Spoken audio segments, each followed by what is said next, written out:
Hello and welcome, Geography 232 students. How's everybody doing this evening? This will be posted tonight around 6:30, so it will be evening when you see this. I hope everyone's doing well, staying healthy. I think I'm staying healthy. I've had actually a pretty persistent cough the last few days, so hopefully that's nothing serious. Hopefully you guys are doing well. So I thought I would start tonight's tutorial with an intro of announcements. So obviously I post the announcements every week, just like you saw last week. But since I've got the video capture going, I might as well go over them verbally. So the 5 points I want to mention briefly are first and foremost, we're going to be making a quick move to ArcMap coming up. So that is point 1 and 2 sort of together. We're making a shift to ArcMap to facilitate this next unit into ModelBuilder. So ModelBuilder is a tool within both ArcMap and ArcGIS Pro.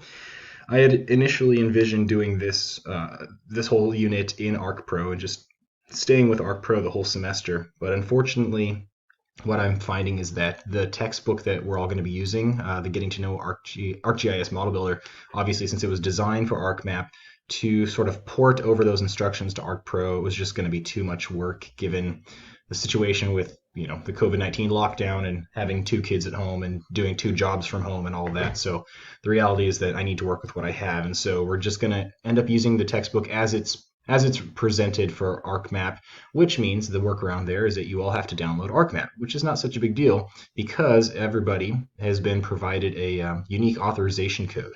So if you click on this link here, I'm not going to do it because I don't want to mess up what I've got planned for the video, but essentially click that link there at point 2, announcement number 2, and that will show you not just instructions for accessing and downloading the software, but it also includes everybody's unique authorization code. One note on that, if I've already provided you an authorization code, I know a few of you I gave authorization codes to at the beginning of the semester, just keep the one you already have. I have assigned that same code to you again, so obviously you'll have the same number, but that basically means you don't need to download anything. If you've already downloaded the software, you're good to go. Okay, this is primarily aimed at the students who don't already have ArcMap. If you have ArcMap, you're good. So follow the instructions there, download the software, make sure that you follow it point by point. If you have any questions, email me and we'll get through that. Next thing I want to mention is the textbook itself, Getting to Know ArcGIS ModelBuilder. It's a PDF document that is available free to you. It's on Canvas for downloading. As I mentioned in the announcement, it may be maybe easiest to download the PDF and then use it either on a tablet if you have that option, or on your phone, or if you're like me and you have 2 monitors, you can do that way as well. But definitely having it on a separate screen will make it much easier to do the work. So you'll have that. Point 4 is just what we're doing now. I'm uploading the video, so you guys will have the tutorial. On that point, I'm going to be doing the tutorial for exercises 1A through 1C of the Getting to Know ArcGIS ModelBuilder textbook, which I am, just so you know, I'm going to call it GTK ModelBuilder. That will be the shortcut name for that. So I'll be doing exercises 1A through 1C of the GTK ModelBuilder exercises, but it will be up to you to complete from 1A through 1G. So 1A, B, C, D, E, F, and G. And so you'll have a week to complete those. The way I envisioned it, if we had been in class, then we would do 1A through 1C on Monday, and then you would do 1D through 1G on your own on Wednesday. Obviously, we've got this new fully online course, so you can work at your own pace. I'm going to do 1A through 1C with you. You can follow along. You can do it at the same time, or maybe watch the video and then go back and do it yourself. It's totally up to you. So that's just a general structure. So make sure you download the book, download the data for the book, which is also on Canvas. There's a subfolder in the Files section right over here. So just click on, I'll just show you, I think it shouldn't matter. Files, click on ModelBuilder. Within ModelBuilder, we have the instructions for downloading the software. We have the textbook itself, and then we have all the data that goes with the textbook. So you're going to need to download all of those. It comes out to a little over 110 megabytes. Should be fine if you've got a modern computer. So go ahead and do that, and then make sure you get the software, and then you can complete the next couple of weeks worth of assignments. And so yeah, that's going to be mandatory in order to get through those. So make sure you do that. All right. So without further ado, let us get into tonight's lab. So tonight's lab is, like I said, comes from chapter 1 of the GTK ModelBuilder textbook. All right, so one thing I want to mention at the outset is that you need to make sure you download the data, unzip the data into an easily accessible folder on your computer. The recommended and I think default location is your C drive /esripress /GTK model builder. Obviously, you just choose the C drive and then the file extension will be automatically generated when you install the software on your computer. So that's just to make sure we're all working in the same location. So within that GTK model builder subfolder, you've got 4 additional subfolders: data, maps, my answers, and sample models. Off the bat, let's start with maps and open up exercise 1A MXD. We'll have that open, and then minimize the maps folder and maximize the data subfolder, and notice you have 5 personal geodatabases, a toolbox, a couple of layer files, text file, toolbox I mentioned, shape files. So anyway, all of these are related to the assignments that will be upcoming. But one thing that you may be curious about is this file extension, .mdb. That's a file extension for a personal geodatabase. It's an older geodatabase file format. They were really popular 10, 15 years ago, and I actually am still a fan because they're easy to zip and send to people. It's one single Microsoft Access file that's readable in GIS. So instead of having a bunch of component files like in a file geodatabase, the extension .gdb, the .mdb is just one single file. So they're self-contained. The downside, obviously, is that it's older, it's a little bit less stable, and it has a maximum file capacity size, I think, of 2 gigs, which is fairly easy to fill up, especially if you have raster data. So anyway, that's a little background information there. All right, so go ahead and maximize the samples toolbox and see that there's a tool in there called Select a Subdivision. So that is a tool that has already been created, and that's essentially a model. Okay, so I might use the terms interchangeably, but really model is the right term. Tools are added to models. So it is a model called Select a Subdivision. I'll try to make sure I get the terminology straight. So you right-click it, hit Edit. It'll open up, and you can see that we have 3 different components. We have input data or input variables. We have the tool itself, which in this case is a select tool, specifically select by attributes. And then we have the output data, or the output variable. So the input data is property ownership. And if you look in the contents pane on the left, we have property ownership. So that's a layer that's going to be fed into a tool called select. And then the output data will be called selected parcels. So what are these selected parcels and what is this property ownership data? Let me just close the window for a second. Right click on property ownership, zoom to layer, and I'll give you a little bit more of an aerial view here, a little more context. So this is a parcel by parcel subdivision. So each of these collections of parcels are individual subdivisions. We are interested in a specific subdivision called, I believe, Running Bear subdivision. So what we're going to do is we're going to run a Running Bear Estates, excuse me. So what we're going to do is run a tool that will select only parcels that are part of the Running Bear Estates subdivision. So the neat thing about ModelBuilder is that you can run a tool that's repetitive, and so depending on your situation, you can do lots and lots of iterations or versions of the exact same selection, or I mean, that's what we're doing now, we're selecting, but you could create new data, you could do all sorts of geoprocessing, and rather than doing step-by-step, clicking this, clicking that, you just build a model one time, and then every time you run it, it will create new data. So in theory, if you've got a very complex process that requires a lot of tools, a model could save you time if you have to repeat that process over and over. Okay. All right. So I've already closed the edit window. So now I'm going to actually double click it. So double click select a subdivision, and then that will allow you to run the tool. So it's going to take the property ownership input data. It's going to select by every single parcel that is part of the Running Bear subdivision, Running Bear State subdivision. Then it will create a new layer called selected parcels of those selected parcels. Let's go ahead and hit OK. There we go. It's run successfully.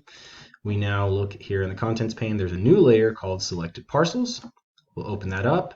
We'll have 22 parcels. All of them are part of the subdivision name Running Bear Estates. And where are those? Let me just select them here so you can see them on the map. They are right here. Okay, so they're there. All right. So that is how a tool works in its simplest form. Literally, the simplest possible model you could have is one single tool. All right, so that's what we had. And as far as the textbook goes, that is actually section 1A. So we're going to move on to 1B. 1A is a real short one. moving on to 1B. So a little bit of preface information here. So models must be stored in a user's custom toolbox, which may be created in any folder or in any geodatabase.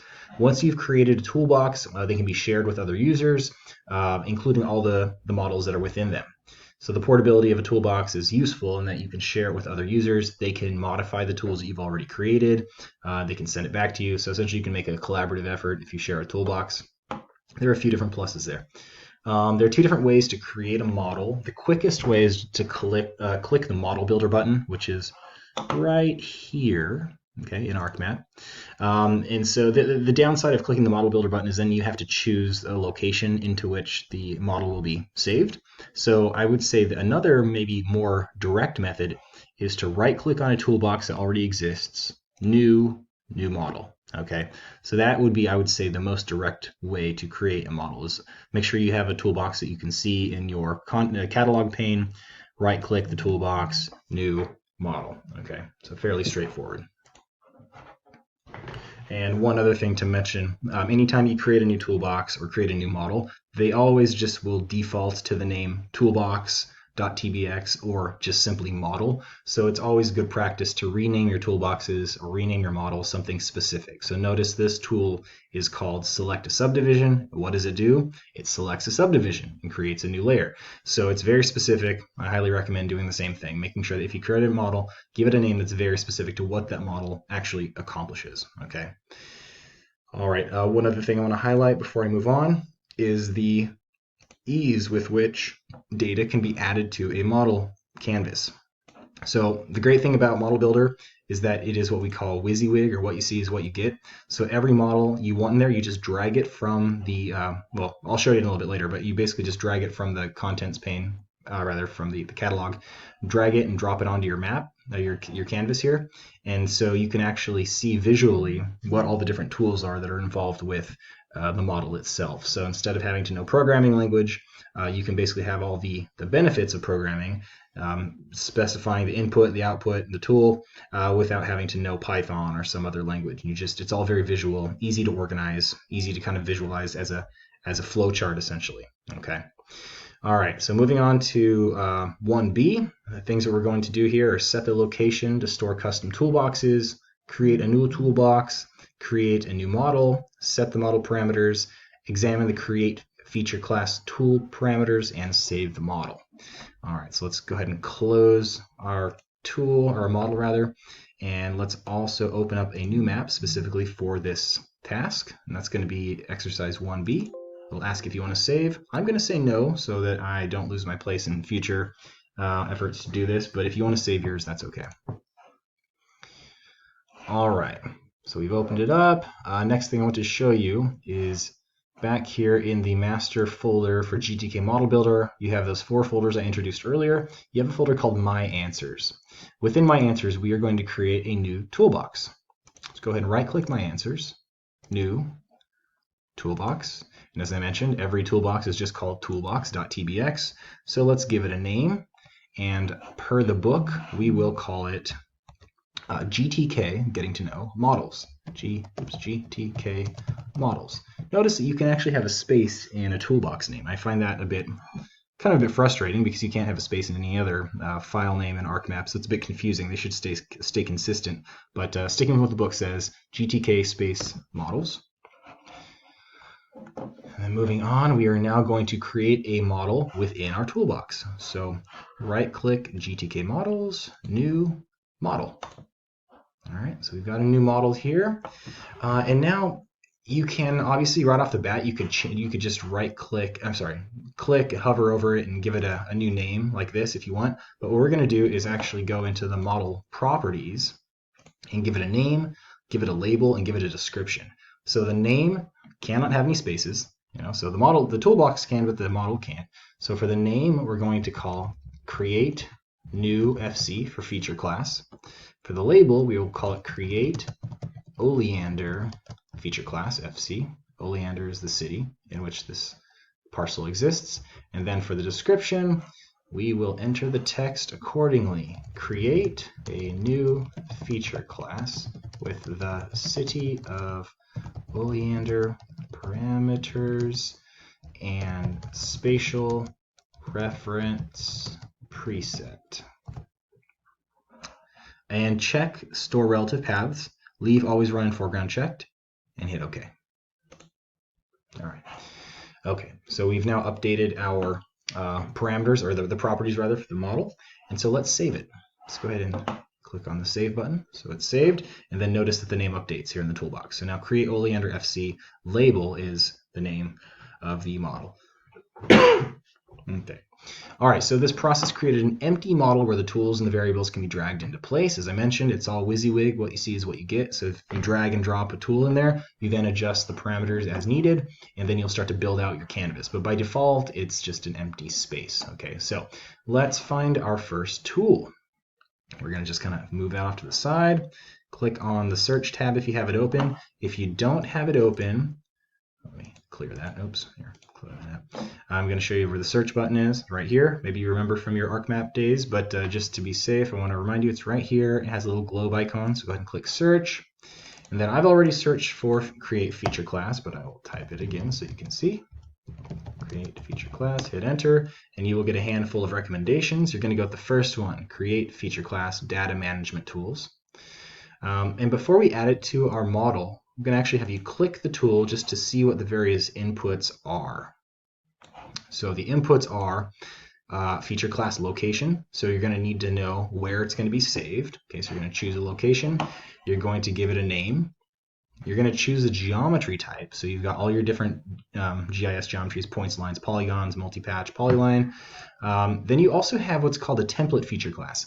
If you have another layer that already has the symbology type and the geometry type already set, you can import that, and so it will take all that information directly from another layer. So you can do that as well, and we will set that parameter when it comes time in our model. Okay. All right. So first few inputs here, obviously, is where we save it. Second, as the name. Select the geometry, and then choose a template. Those are all the things you will do with the Create Feature Class tool. For now, we'll close that, and we'll come back to those shortly. Okay. Before I move on to part 1C, I want to highlight the 3 states of a model. Okay, the 3 process states of a model. So essentially, a model can be not yet ready to run, and if it's not ready to run, I have notes about this in the lecture notes for tonight. If the model is not ready to run, it'll be all white. All right, it'll be all white, and it will be it'll only have 2 components. It'll have the tool and then an output. Okay, in order for a model to be ready to run, you have to have an input data set, a tool, and an output data set or location. Okay, when a model is ready to run, all of the little icons, the ovals and the rectangles will have a color. Okay, so input data is always a blue oval. The model tool itself, which could be select or buffer or union or intersect, whatever, that's going to be kind of a yellowish orange rectangle. And then the output data set location will be a green oval. Okay, so once you have the blue oval, the orange rectangle, and the green oval, then you know your model is ready to run. All right, so next up we will move on to 1C. All right, 1C is about adding tools to your model. So adding objects interactively to the model canvas is very easy. As I mentioned before, it's WYSIWYG. What you see is what you get. And so essentially you just drag and drop tools from toolbox, from the search pane, from the geoprocessing window, anywhere where you can find a tool, you just drag it right onto the canvas. And then you choose the parameters, choose output location, add the input data, and you're good to go. All right. So this is a very visual approach to geoprocessing. Instead of having to know Python programming, you just all you have to do is open up the model canvas and add in the tools that you need. All right. Okay, so to proceed with step 1C, let's go back to the catalog pane, go to maps and open up 1C. And then we will proceed by minimizing that window, right-clicking on Create Oleander FC, click Edit, and then we've already been introduced to our Create Feature Class tool, but we may need to find it again. So if you have to search for it again, go ahead. In my case, it's already here. So I'm going to click and drag right onto the canvas. So there it is. We have our tool. It's all white, therefore we know it is in its not ready to run state right now. Okay. So let's get it ready to run. What are we going to do? We're going to double click the tool. Double click. Here are the input parameters again, like we saw before. We're going to choose an output location, which will be the results geodatabase. So let me go up a couple layers. You've got the GTK Model Builder folder, My Answers, and then within My Answers, you've got the results geodatabase. Select that one time, add, then give the output file a name, and we're going to call it PD underscore 1234. And why PD underscore 1234? Because this is police department data. So it's a police department incident number 1234. We are going to choose a geometry type. In our case, we are going to go with points. It's going to be points rather than lines or polygons. And then next up, we are going to choose a template feature class. So a template feature class is a feature class that already shares the symbology and potentially a schema that you're looking for. And so we will choose accident schema, which is over here in the table of contents. Choose the drop down, select accident schema. And then finally, we are going to import our coordinate system from another layer. All right. So we are going to click the browse button and we are going to import it from a layer that already exists. To do that, you click on the drop down import, and then let's go to the data folder. And then we're going to find cityofoleander.mdb and choose accident information. And you can actually select the feature dataset or a layer from within it because both of them have projections. Select it. Notice we now have a coordinate system. Hit OK. And we are now ready to run. Hit OK. And we now have our input data set. We have our accident schema, which will be imported for the feature class type. And we have our output data right there, PD12345. Now, if your model canvas is a little crowded, like mine's hanging off the bottom, you can click the full extent button, and that will zoom you into the data that you want. And let's say that your data set looks a little bit disorderly, like maybe things just aren't in the right location. You click this button right here, and that will do an auto layout. It'll put all the different ovals and rectangles in order so that they're a little more visibly manageable. Okay, so let's hover our cursor over accident schema. That tells you the layer that we're using as the template. The results.geodatabase, that's the data for the input. We have the tool itself with all the various parameters that we just set, and then we have the output data set PD1234 as the output data. Okay. All right. So that actually concludes our 1A through 1C. I will now let you proceed onto 1D through 1G on your own. The next step is just to run the tool, and then eventually you're going to be making some charts and graphs and such. So the actual data for uploading to Canvas will be the final. Well, let me pull up an example here before I speak. So you're going to basically be creating a printout of the model itself. And so instead of physically printing it, we don't need to do that. I want you to print it to save as a JPEG. So you're going to save as an image, save it as a JPEG, save it locally on your computer, and then upload that JPEG to Canvas. And that will be the final product that I need to see. Okay. All right, so thus concludes the tutorial. If you have any questions, send me an email or post on the message board. And I hope everybody's doing well, staying healthy. And until next time, have a great night. Bye-bye.